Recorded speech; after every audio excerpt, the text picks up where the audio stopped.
اللہ ولی الذین آمنوا یخرجهم من الظلمات إلى النور والذین کفروا اولیاؤهم الطاغوت یخرجونهم من النور إلى الظلمات۔ اعوذ باللہ من الشیطان الرجیم، بسم اللہ الرحمن الرحیم۔ واللہ الذی لا الہ الا هو عالم الغیب والشہادہ هو الرحمن الرحیم۔ هو اللہ الذی لا الہ الا هو الملک القدوس السلام المؤمن المہیمن العزیز الجبار المتکبر سبحان اللہ عما یشرکون۔ هو اللہ الخالق البارئ المصور له الاسماء الحسنى یسبح له ما فی السماوات والارض وهو العزیز الحکیم۔ اللہم صلی وسلم علی نبینا محمد۔ رب اشرح لی صدری ویسر لی امری واحلل عقدۃ من لسانی یفقہوا قولی۔ معزز سامعات اور راہ کے بہترین ساتھیوں، السلام علیکم ورحمۃ اللہ وبرکاتہ۔ الحمدللہ ہم نے دورہ قرآن کا آغاز کیا تھا اس سال کا شعبان 1443 ہجری میں، اور مارچ 2022 کہ اس سال کے رمضان کا دورہ ہم نے شروع کیا ہے۔ رب یسر ولا تعسر وتمم بالخیر۔ اللہ رب العزت ہمارے لیے اس کو آسان کرے۔ تو اللہ رب العزت نے کائنات میں بہترین کلام کی صورت میں یہ قرآن کو اتارا ہے۔ اگر جس کے دل میں اللہ کی خشیت ہوتی ہے، جن کے دلوں میں اللہ کا رعب ہوتا ہے، ان کے رونگٹے کھڑے ہو جاتے ہیں اس کلام کو سن کر۔ اللہ رب العزت ہمیں ان میں شامل فرمائے۔ حالانکہ اس میں آیتیں بار بار ریپیٹ ہوئی ہے اور مختلف انداز میں بات کو سمجھائی گئی ہے، کہیں مثال کی شکل میں باتوں کو سمجھایا گیا ہے، کہیں دھمکانے کی شکل میں اللہ رب العزت باتوں کو سمجھاتے ہیں، کہیں جنت کی اور رحمت کی لالچ دلا کر اللہ تعالیٰ باتوں کو سمجھاتے ہیں، کہیں پچھلے اقوام کا ذکر کر کے اللہ رب العزت باتیں سمجھاتے ہیں۔ تو کنکلوژن سارے بیان کا یہ ہے، سارے قرآن کا یہ ہے کہ ہمیں اس فارمولا کے تحت زندگی گزارنا ہے، فرام اللہ فار اللہ اور ٹو اللہ کے فارمولا کے تحت۔ اور یہ باتیں انہی کو سمجھ آئیں گی جن کو اللہ سمجھانا چاہتا ہے۔ سورہ انعام آیت 88 میں اللہ رب العزت ارشاد فرماتے ہیں، ذَلِكَ هُدَى اللَّهِ يَهْدِي بِهِ مَن يَشَاءُ مِنْ عِبَادِهِ۔ یہ ہدایت ہے، اللہ تعالیٰ جس کے لیے چاہتا ہے اس کو ہدایت سے نوازتا ہے۔ تو اللہ کے طرف آنے کا ارادہ کریں۔ اللہ رب العزت ہمارے لیے حیران کن انداز میں راستوں کو کھول دے گا، یعنی ہماری عقل دنگ رہ جائے گی کہ رب کے کلام کو سمجھتے سمجھتے۔ تو ایسا ہوگا، اس کو سمجھنے کی پوری کوشش کریں۔ یہ محفلیں جو ہم سجا رہے ہیں انشاءاللہ آگے ایک مہینہ چلنے والی ہیں، رب سے رابطہ اور رب سے ناطہ پھر سے مضبوط کروانے کے لیے ہے۔ تو لہٰذا اس کو رسمی انداز نہ اپنائیں کہ بس سننا ہے اور آگے بڑھ جانا ہے، رسمی انداز نہ ہو۔ رب سے اپنا ناطہ جو ہم کمزور کر دیتے ہیں اس کو مضبوط کرنے کا اور ناطے کو جوڑنے کا ایک طریقہ ہے، ٹھیک ہے؟ تو جس کو ہم دورہ کے طور پر انشاءاللہ کریں گے۔ ہم اللہ سے اپنی عبدیت کی نسبت مضبوط کریں گے اس دورے کے ذریعے انشاءاللہ۔ نبی صلی اللہ علیہ وسلم نے فرمایا، ان ھذا القرآن سبب ترفعوا بیدہ اللہ وترفعوا بایدیکم فتمسکوا بہ فانکم لن یضلوا ولن تہلکوا بعد ابدا۔ بتایا کیا گیا، قرآن رسی ہے، اس کا ایک سرا اللہ کے ہاتھ میں ہے اور ایک سرا تمہارے ہاتھ میں ہے۔ جس کو اللہ سے جڑنا ہے وہ اس قرآن سے جڑ جائے۔ قرآن اللہ سے ہمیں جوڑتا ہے، تو اس کے بعد نہ ہم گمراہ ہوں گے نہ برباد ہوں گے۔ یہ دو ریوارڈز ملنے والے ہیں اگر ہم قرآن سے جڑ کر رہیں گے۔ واللہ اس قرآن میں وہ طاقت ہے کہ ہمیں اسے سیدھے راستے پر لے جاتا ہے، جس سے سیدھا دنیا میں کوئی اور راستہ نہیں نظر آتا۔ یہ قرآن سب انسانیت کو راستہ دکھاتا ہے، لیکن منزل مقصود تک یعنی ڈیسٹینیشن تک انہی کو پہنچاتا ہے جو ہدایت کے راستے پر چلنے کی کوشش کرتا ہے، جو اللہ کی ناراضگی سے بچنا چاہتا ہے، جو اللہ کی خوشنودی حاصل کرنا چاہتا ہے، خوشنودی حاصل کرنے کی طلب جس کے اندر ہوتی ہے، اسی کو یہ منزل مقصود تک پہنچاتا ہے۔ ان ھذا القرآن یہدی للتی اقوم۔ جو ہدایت کا راستہ چاہتا ہے اس کو ملتی ہے۔ تو قرآن کا ٹاپک کیا ہے؟ انسان کی ہدایت ہے، اور قرآن مخاطب کس سے ہو رہا ہے؟ انسان سے، ٹھیک ہے۔ اور جس طرح خاندانوں کے شجرے ہوتے ہیں نا، فیملی ٹری، تو اسی طرح نیکیوں کے بھی شجرے ہوتے ہیں اور برائیوں کے بھی شجرے ہوتے ہیں۔ قرآن نے ان شجروں کی جڑ پر فوکس کیا، اگر جڑ صحیح ہو جائیں گی تو باقی سارا درخت مضبوط ہوگا۔ تو ایک نیکی کو معمولی اگر ہم سمجھتے تو اس کا تعلق نیکیوں کے خاندان سے ہو جاتا ہے، ہم معمولی سمجھتے لیکن اس سے خاندان پھوٹتے ہیں۔ اسی طرح ہم برائی کو معمولی سمجھتے ہیں تو اس سے بہت ساری مہلک بیماریوں کی طرح برائیاں جنم لیتی چلی جاتی ہے۔ اللہ رب العزت ہمیں اس بات کو سمجھنے والا بنائے۔ اس قرآن پر عمل کرنے کے لیے دل کو مضبوط کرنا بہت ضروری ہے، کیونکہ ایک مثال جیسے جنگ میں کوئی شخص جاتا ہے بزدل، اس کو اگر ہتھیار سے لیز اگر بھیجیں گے فائدہ کچھ ہونا نہیں ہے۔ فائدہ کس کو ہوتا ہے؟ جو مضبوط دل جس کا ہوتا ہے، تو اس کو اگر ہتھیار سے لیز بھیجا جائے گا تو کچھ فائدہ کر کے آئے گا۔ تو اس کلام سے فائدہ وہی اٹھا سکتا ہے جس کا دل کا رخ صحیح ہو، جس کا دل مضبوط ہو۔ اب دل مضبوط کرنے کے لیے یہ 5 پوائنٹس ہے، 5 پوائنٹ کو سمجھ کر آگے قرآن کو سمجھنے کی کوشش کریں، انہیں 5 پوائنٹس پر امپلیمنٹ کرتے ہوئے آگے قرآن کو سمجھنے کی کوشش کریں۔ نیت کی پاکیزگی، پہلے نیت ہماری پختہ ہو کہ ہم ہدایت کے طور پر یہ سن رہے ہیں، پھر سے رب کے طرف جانے کا، رب سے رابطہ مضبوط کرنے کے تحت ہم یہ سن رہے ہیں، تو اس طرح ہم نیتوں کو مضبوط کریں۔ قرآن کو بابرکت کلام مانا جائے، یعنی اس کے ڈو اینڈ ڈونٹس پہ عمل کریں گے تو دونوں جہاں میں برکتیں اور خوشیاں ملنے والی ہیں، یہ بھی ہم پکا عزم کریں۔ قرآن کے تقاضوں کے مطابق اپنے ظاہر اور باطل کو بدلنے کا عزم رکھیں، جو کہتا ہے اس طریقے سے آپ کا انٹرنل اور ایکسٹرنل دونوں بھی بدلنا چاہیے۔ 3rd پوائنٹ ہے۔ 4th پوائنٹ ہے، اس پر غور و فکر کی بھی نظر ہو۔ افلا یتدبرون القرآن ام علی قلوب اقفالها، قرآن کہتا ہے کہ غور و فکر کرو، کیا تمہارے دل غلافوں میں ہے، قفلوں میں ہے؟ تو تدبر کرنے کی نیت بھی ہو اور اللہ تعالیٰ سے رہنمائی کی دعا بھی ہو۔ جب بھی ہم سننے کے لیے آگے بڑھ رہے اللہ سے دعا کریں، اللہ تعالیٰ اس سے ہمارے ایمان میں اضافہ فرما، گمراہی میں مت اضافہ فرما، ٹھیک ہے۔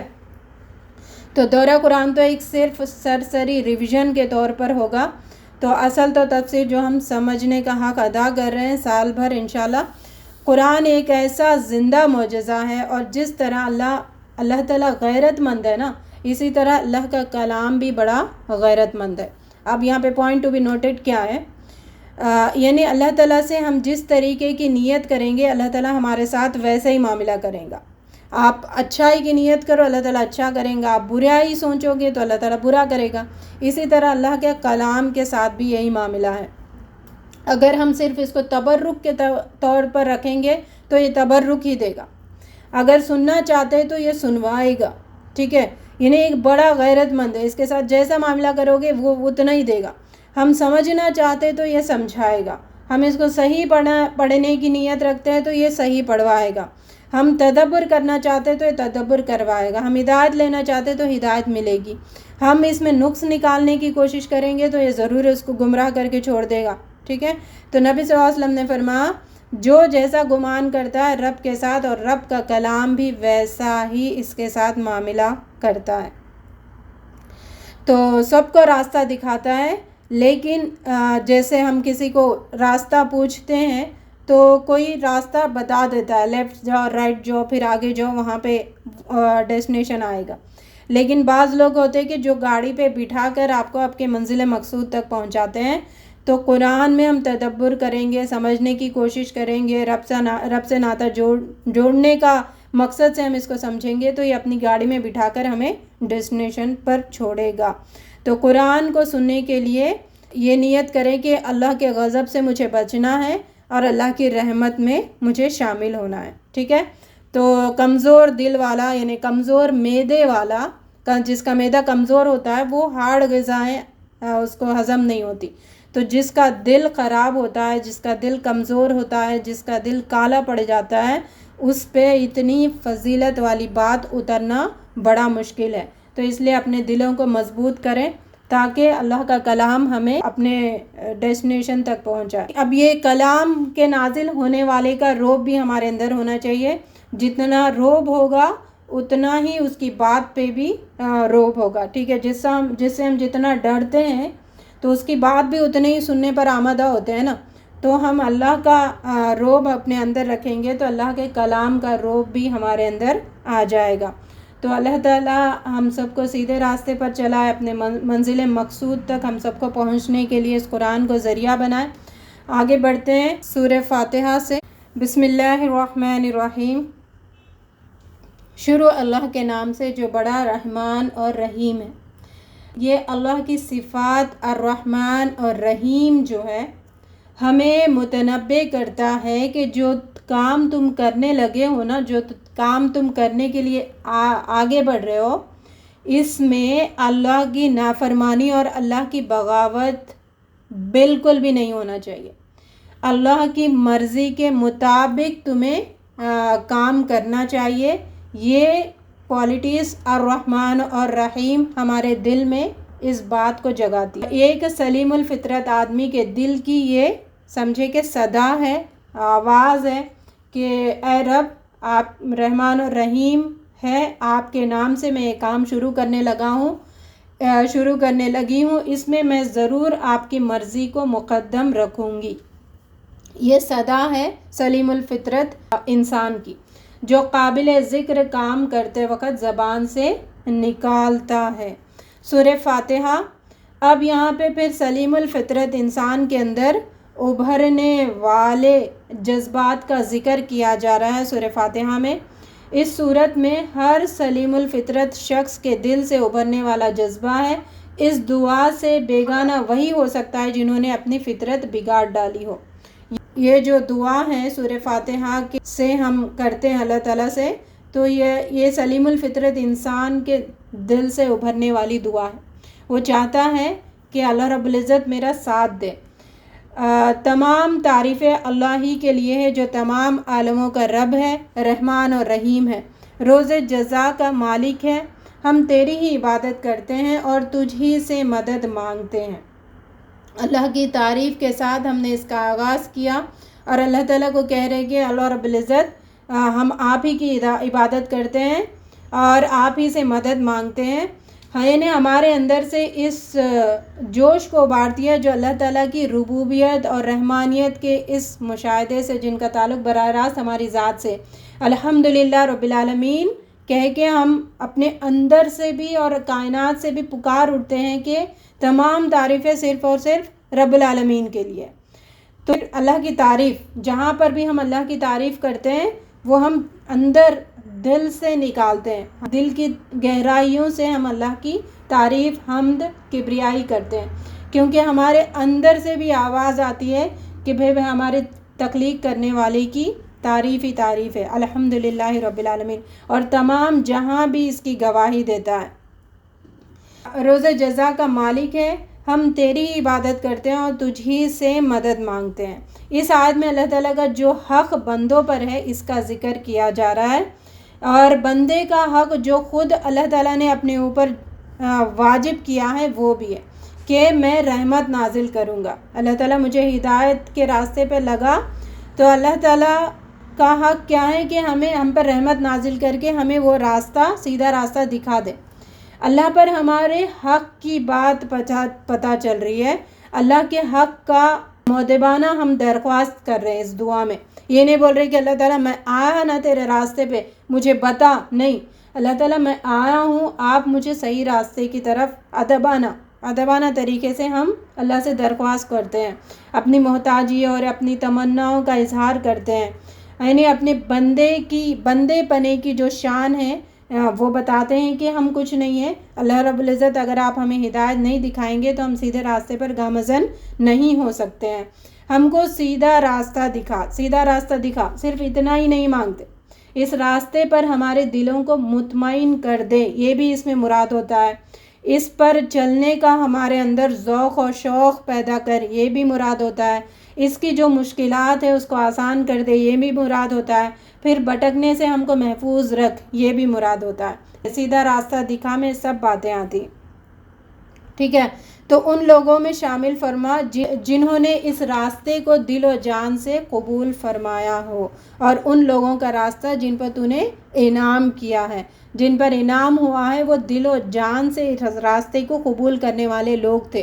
اللہ رب العزت ہمیں بھی اپنے دل و جان سے اللہ کے اس راستے کو قبول کرنے والے بنائے۔ وہ راستہ جن پر چلنے کی دعوت انبیاء نے دی، جو قریب تر اور سہل تر ہے، اس سے ڈیڈ ایزی راستہ کوئی نہیں ہے جنت تک پہنچنے کا۔ تو ہمیں اسی راستے پر چلیں گے جو کہ بہت سہل ہے، آسان ہے اور قریب ہے جنت کے، تو اس کے ذریعے ہم بآسانی سے جنت تک پہنچ سکتے ہیں، اپنے مقصد تک پہنچ سکتے ہیں، خدا تک پہنچنے کا یہ راستہ ہے۔ یہ سورہ پڑھ کر ہم یہ ظاہر کر رہے ہوتے ہیں کہ ہمیں اے رب العالمین حقیقی طلب ہے سیدھے راستے کی، اور ساتھ ہی ہم بیزاری بھی دکھاتے ہیں آگے کی دو جملے کہہ کر کہ ہم منہ موڑ رہے ان لوگوں کے راستے سے جو بھٹک گئے، ٹھیک ہے۔ تو اس صورت میں 3 لوگوں کا ذکر ہے: منعم علیہ جن پر انعام کیا گیا، مغضوب علیہم جن پر غضب ہوا، ضالین وہ لوگ جن پر ضلالت چھائی ہے۔ تو منعم علیہم میں اللہ رب العزت ہم سب کا شمار فرمائے، مغضوب علیہم جن پر غضب ہوا ہے، اللہ رب العزت ان کے راستوں سے ہمیں محفوظ فرمائے، ولضالین یعنی اللہ اور اس کے رسول کی مقرر کردہ باتوں سے تجاوز کر کے اپنے بڑے اور بعض نظام دنیا بدعتوں کے پیچھے جو چل جاتے ہیں نا، وہ گمراہ ولضالین ویسے لوگ ہیں، ٹھیک ہے۔ تو قرآن اور حدیث کو چھوڑ کر ان کے راستوں پر بھٹکتے آگے چلے جاتے ہیں، وہ ضالین ہیں۔ اس سورے میں جو دعا سکھائی گئی ہے بہترین دعا ہے، یعنی ساری دعاؤں میں بیسٹ آف دا بیسٹ دعا ہے، اس کو مانگا کریں۔ اور اس کا دیکھیں اتنی اہمیت ہے، اللہ رب العزت نے ہر نماز میں اس کو لازم قرار دیا، ہر ایک کو اس کو پڑھنا بہت ضروری ہے۔ تو ہم اپنے رب سے اپنے آپ کے لیے وہ دروازے کھولنے کی ہم نے التجا کی ہے کہ سیدھا راستہ دکھا، تو اللہ تعالیٰ آگے ہمیں سیدھا راستہ دکھا رہے ہیں۔ اللہ سے دعا کرے رب یسر ولا تعسر وتمم بالخیر، اللہ رب العزت ہمیں آسانی فرمائے، ہمارا اس سمجھنا، جڑنا، بیٹھنا اور ایک ایک حرف جو ہم سنتے ہیں اس سب کو اللہ رب العزت قبول فرمائے، اور اس ہمارے کام کو قبول فرمائے۔